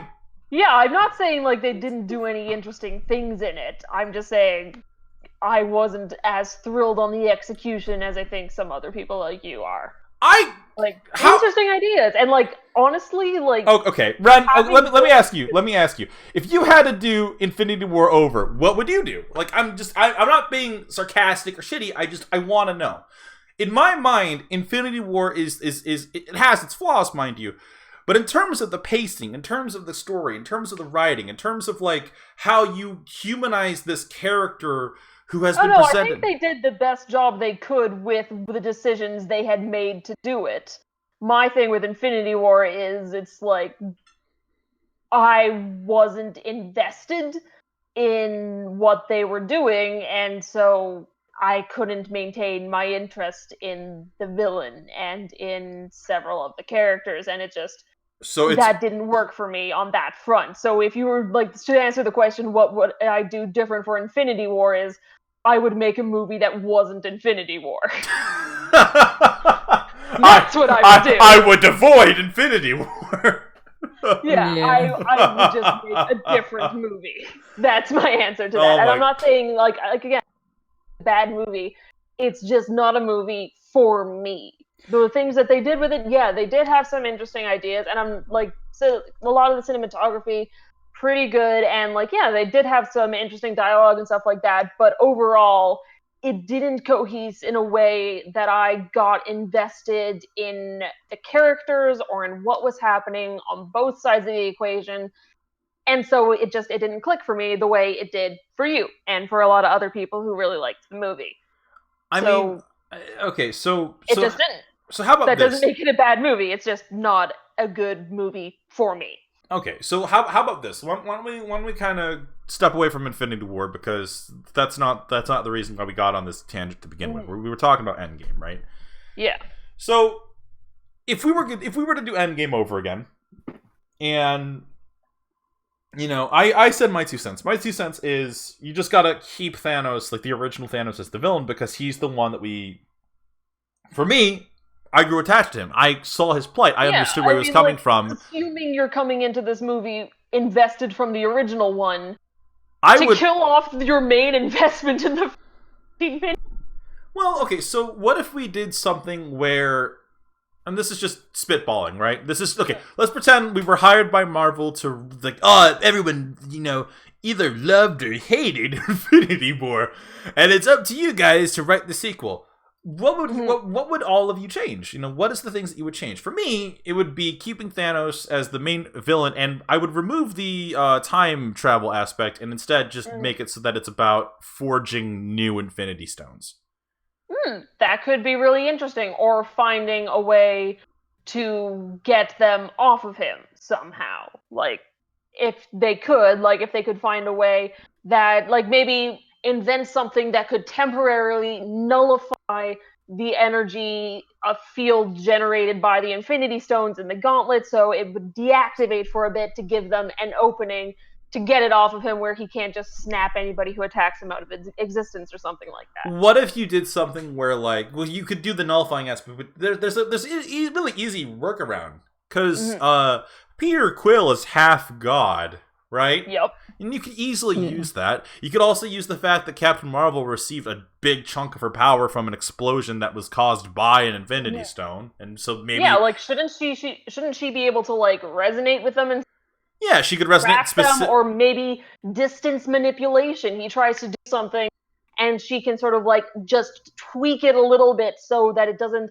like, it still does something, but it's not what he's intending. So it leaves little gaps in his defense and in his offense for the heroes to work around. That could be a really interesting combat mechanic. And also, give Wanda her comic book powers where she can do probability manipulation. That's a really cool thing to get to watch. Or, like, just maybe do it so that, like, have it so that, like, we went, in the last place we went to, Nidavellir, and Nidavellir was the place where we forged, Thor's new hammer. But what if we did something where, like, I don't know, so this classic old problem, and this kind of goes back to Pirates of the Caribbean at World's End. Kind of taking that motif, right? So it is revealed in Pirates of the Caribbean that there's 8 pirate lords, and the 8 pirate lords have something called the Pieces of 8. And everyone thinks that the Pieces of 8 are coins, but that's not entirely true. The Pieces of 8 are actually just 8 arbitrary items that they all use to seal away the sea goddess Calypso, right? Yep. So what if you did something like that, where it's like the new stones can be forged through kind of in a fun way, like arbitrary things. something that maybe like you have some sort of little fun reference with Doctor Strange back at the whatever his magic castle. I don't remember what it's called. Sanctorum, whatever. The Sanctum. The Sanctum. This idea here. Have you seen anything from this video game called Control? I actually have heard a lot about Control because it's been tossed around in the Discord a little bit. Yeah, you're actually like kind of on like a thing.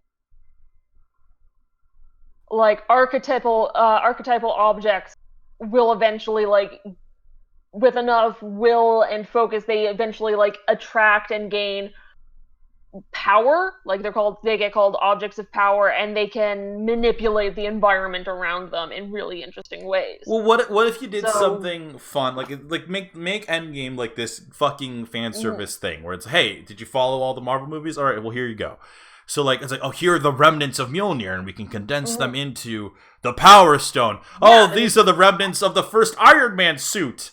Or some shit like that, and like each thing mind for Tony, because Tony is like his greatest weapon is his mind. Exactly, and you have these like placeholder items that become. I'm doing something in a D&D campaign where one of my players cut off someone's hand, and it didn't disappear. And so what I'm doing is I'm repurposing that hand into something fun. For like fun, like it's a fun little reference, but it's also like, an item of intense importance. So you have like things like that happen where you have like Mitch, I was gonna be like, and then I realized you've done that to like 4 different fucking people. I don't know who you're talking about. Everyone loses hands all the time. D&D. Yeah, even my character. You cut off his hand and then you murdered his mom. That's right. That's right, everyone. And I want to host a D&D show again. Because I was just like, oh, you mean like, wait a minute. No. So I was like, there's so many fucking people you've cut the hands off of. There's a lot of. You cut a foot off for a little bit of variety. I tried that one time. It didn't go over so hot. Yeah, you tried that. You'd think, right? But okay, so that could be an idea. And yeah, it sounds cheesy, and yeah, it sounds whatever. But like, that could be a little like fun bit for the people who have followed the movies for 10 years. You have this kind of throwaway thing where it's like, oh well, and all we got to do is. Hey Tony, do you still have Cap's shield for time, because he's like the man out of between his origin and the present day? You could do that. That would make sense as sort of like a place to sort of like, because it is temporarily incongruent with the setting that they're in. You could make you could Black Panther stuff. You could have it so that because he is meant to be like the spirit of the country, the defense, guarding the spirits and stuff like that. You could definitely. Because remember in Black Panther, he also like takes that flower syrup and like fucking sends him into the spirit world. Yeah, but what about like I can't remember. I think it's like the fucking cosmic or galaxy one. Oh, space. Space. Yeah. You could probably do something. Cause that's the thing. That one was the Aether, and that one was fucking grind up one of the Guardians of the Galaxy. Bring Jane back into it. She bonded with it temporarily. Maybe you could say that there was still something in her blood. And it's causing her cancer! Yes! Oh and my god, you just gotta go back to fucking Thor. It causes her cancer, so then she becomes female Thor! Maybe it was stabilizing her while it was there, but in order to generate the new stone, the cancer starts to progress again or something like that. And like how dare fucking Thor. Yeah, and then she gets to become Thor! There we go! See, Marvel isn't really that hard! Yeah, just an hour and a half of fucking brainstorming. Yeah, honestly. It doesn't take that long, guys. Yeah, we didn't even spend an hour and a half. About an hour of this was talking about completely other things. And then it's like, I'm counting the other podcasts. Fair. So, okay, but at the end of the day, like, you have that, and then the idea is maybe it takes like a stupid amount of time, and they have to be done at different places, so that you have like an excuse for like It's like maybe one of them has to be done out in space because the Power Stone needs to be forged in space because the blast from it is ridiculous. And it would like level the city if they did it in. Yeah, and then the fact that it's done out in sense. space is the reason why Thanos is like, oh, what the fuck was that? What the fuck? And then what you do is then it's like, so now you have each Avenger with a stone facing, and they have to reconvene while Thanos is trying to keep them separate and preventing them from getting the stones together. Right. And then you could like get them to convene on Tony, where he activates them to undo the Thanos initial snap. Right. So there you go, guys. So you still get to keep your conclusion, but you don't kill your main antagonist in the first 15 minutes of your movie. Who thought that was a good idea? It would have been better if it was just Thanos in a race against them to fucking get their shit out of them. Like, I would have just preferred that. Reverse the movie so it's not. Reverse it so like the first, like Infinity War was the race for Thanos to get all the stones, right? And he makes all these sacrifices throughout the movie, and then in the other movie, it's the heroes making the sacrifices so that Thanos doesn't get his hands back on him. Oh yeah, like I saw somebody who thought it would be really cool for like instead of having just Natasha throw herself off a cliff to get the stone thing, have Steve give up the serum within him to get the stone. He sacrifices the ability to be Captain America. To get the stone. That's and so then good. Yeah, and then for like Winter Soldier and Falcon, like he could be like the man in the chair because he still is a really smart tactical dude. So they could have be there totally and still have those fucked that character over, dynamics. They could have just been like, "Oh, who's the strongest out of all of us?" And fucking Captain Marvel just bitch slaps Thor out of the way and goes, "I am." Fucking Power Stone. Bye. Or no, I got the space one. I'll just go out with the space. You could have done a fun banter with Thor and Captain Marvel being like, I am the strongest, and Hulk's like, no, I am, and then fucking Captain Marvel's like, me. Yeah, that could have been a fun thing to see, like, and have like Legolas and Gimli. Yeah, you have this fun little like that. That's the whole Aquaman Superman banter that I wanted, and fucking that could be really fun. Though, which stone was in the explosion for Captain Marvel? It was the Tesseract, right? Or am I thinking? Yes, no, it is the Tesseract because that. Yeah, like she and Tesseract was which stone did it turn out to be again? Mind Stone? No, Tesseract that was the. No, that was in Loki's stuff. Space. It's space because it exactly. threw. She'll just be space. Yeah, so use Captain Marvel's energy to condense into a new stone for that, and Thor's Mjolnir still gets to be in the new Power Stone and stuff like that. Right. So you have. You ever think to yourselves, man? Like not to be like a dick and be like, ha, we did such a good job. Yeah, it's not like this is necessarily the best and only way they could have done it right. But it is a other way, though. Yeah, it's another way that wouldn't be so unsatisfying as killing your main antagonist. And I can already see the review. Super predictable movie. Not the worst thing ever. There's nothing wrong with being able to tell where a narrative is going. Foreshadowing, it's a literary device. You don't have to do a twist for the sake of doing a twist when your twist makes no sense and it makes it an unsatisfying thing to watch. Oh, God. Well, anyways, guys, it's fucking, we went on a tangent here. Did we, but I enjoyed going off on it. Yeah, no, it's a good time. That being said, guys, Disney Plus is going to be the, I cannot wait to see what the Disney Plus post world is, in which all these companies are trying to get their streaming services out there and canceling their contracts and shit with Funimation, with Netflix and all that stuff. I cannot wait to see how this turns out. I think Disney Plus is going to turn out with everybody pirating shit again. Well, I think Disney Plus is going to be really popular for the first couple months, but unless they can continue, like, let me put it this way: I love Netflix. I super do. I do not get Netflix specifically for The Punisher. It is a general overall shotgun blast of shows. And I think that Disney is trying to snipe 3 specific demographics, and I don't think it's going to work. So, yeah, because once they run out of content, they're gone. Yeah, you can't. I don't see people easily justifying the purchase. So there's some people who will, but there's a lot of people who are just like, Yeah, no, back to Pirate Bay for me. So Yeah, I'm sorry, Disney. I'm not that interested in anything you have out there, and I can live without it. I'm sorry. that being said, guys, we're gonna end today's episode here. So hey, if there's any movie you want us to fucking rewrite, I mean, Oh my god. we act like we're the fucking the end all, but I think the only reason why I feel so confidently about the Superman one, at least, was because I'm not a big Superman fan, but I feel like that's we've talked about this before, Amanda, where J.J. Abrams wasn't a big Star Trek fan, and that's why the Star Trek movies end up the way that they did. Yeah, because he used to say that he wanted. But you can still put. Yeah, but no, this fucking idiot went, "Oh, I can't wait.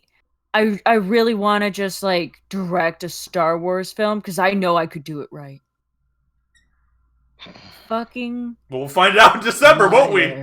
So we'll find out in December. Yeah, let's see if they can get it back on track after that. Yeah, go ahead. Destroy my childhood and everybody else's. Burn it to the ground. No sci-fi for anyone. I'm just like all you.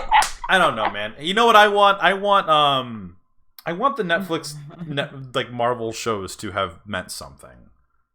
Yeah, then like is there even like a specific reason why they couldn't read those shows? I don't know, man. I really enjoyed Punisher, and I think it's all because of fucking it's all because of oh god, the fact that I cannot remember his name is so bad right now. The main actor, Jon Bernthal? Yes, Jon Bernthal. The fact that Bernthal, he's such a good actor. He is. He's really good. I'm honestly not sure if I would if coming from any less of a performance than the one he gave. Because Frank Castle is a very easy character to do poorly. Yeah. But Bernthal sells it so well. But that's a topic for another day. Thank you guys so much for listening to another episode. Like, comment, and subscribe. Tell all your friends about this podcast that happens every Sunday. But hey, I'm being serious. If you guys if there's something you guys want us to review, or something that you think hey, this is something you want us to hear, what you want to hear us talk about. I know that I have a lot of fun talking about comic book movies and stuff like that, but I think it's mainly because I have so many dumb thoughts about it. Yeah. But they are fun thoughts. Well, yeah, when I was a kid, I wanted to be a director, and I write a bit here and there, and I'm not saying that I'm a goddamn expert, but I like to think that I have some level or some level of knowledge about this kind of stuff. But at least when it comes to story structure. But anyways, guys, let us know in the comments or whatever if there's anything you want us to check out. I know that I'm so excited for Joker. I saw the trailer for it.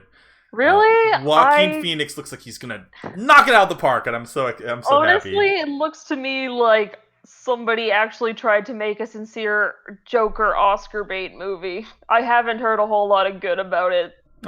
Maybe you'll still enjoy it, but I have not heard a lot of good about it. Oh well, I like Joaquin Phoenix as an actor. I think that he's maybe he'll carry it. Maybe he'll manage to carry it. Well, I hope so.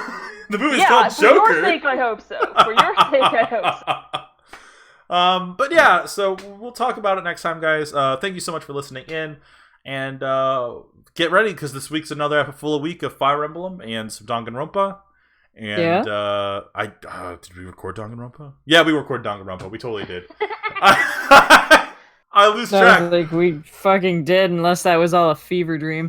Sometimes it feels like it. After the last week I've had, I wouldn't be surprised if any of our recording sessions were fucking fever dreams. All right, night to y'all. Night.